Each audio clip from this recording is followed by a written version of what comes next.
Hi, I'm Eric Daw from OmniFit, and I got a great video for you today, and it's all about strength.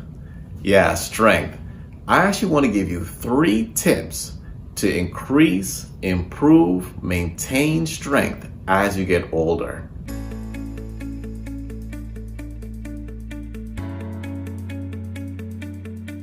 So tip number 1, how do you increase strength? But before we even talk about increasing strength, have you ever heard about the word atrophy?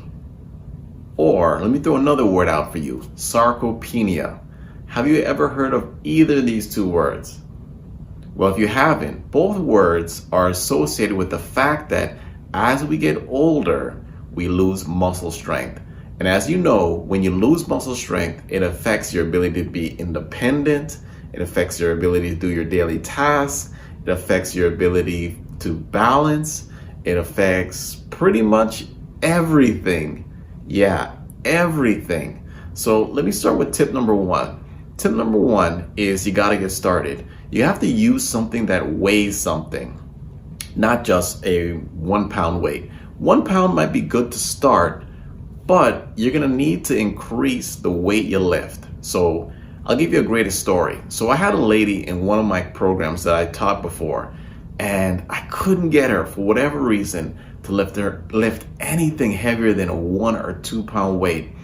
And then one day she came in and she said, Eric, I just had a hard time, buying this cat food for my cat. And I asked her, how much does the bag of cat food weigh? And she told me 10 pounds. So I couldn't get her to lift something that weighs heavier than 1 or 2 pounds, but then she had to lift a 10-pound bag of cat food or whatever, kitty litter or whatever it was. So what I'm saying is you have to lift the weight that allows you to do your daily tasks. So that means you may have to, 1, increase your weights. That's point number 1. Lift something that's heavier than 1 or 2 pounds. That's how you increase your strength. Number 2 is consistency. I don't know how many times I need to say this, folks, but if you only work out or do strength training once a week, are you getting stronger? No, well, I doubt it. So what would I suggest? That means you need to do strength training 2 to 3 at least times a week to see the benefits of what you're doing in terms of your strength training program. That's number 2. And number three is you have to work full body. I can't stress this anymore. Your workout should be well-rounded. It shouldn't just be an arm workout or a leg workout or a cardio workout.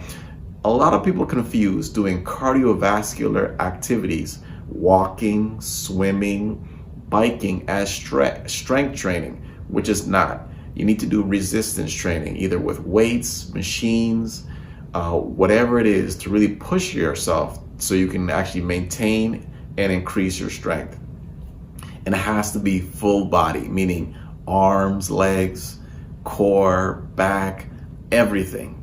Also, in particular, if you have things like osteoporosis, where we're talking about posture, that is greatly affected by your strength training too. So that's another aspect that I want to focus on too. If you have pre-existing health conditions, you may even need to focus on strength training also, because it can also help those conditions. So that's my 3 tips. This is Eric Daw from OmniFit. Take care. And if you are interested in strength training, put it in the comments below. As a senior, put it in the comments below that you'd like to learn more about it. On that note, take care.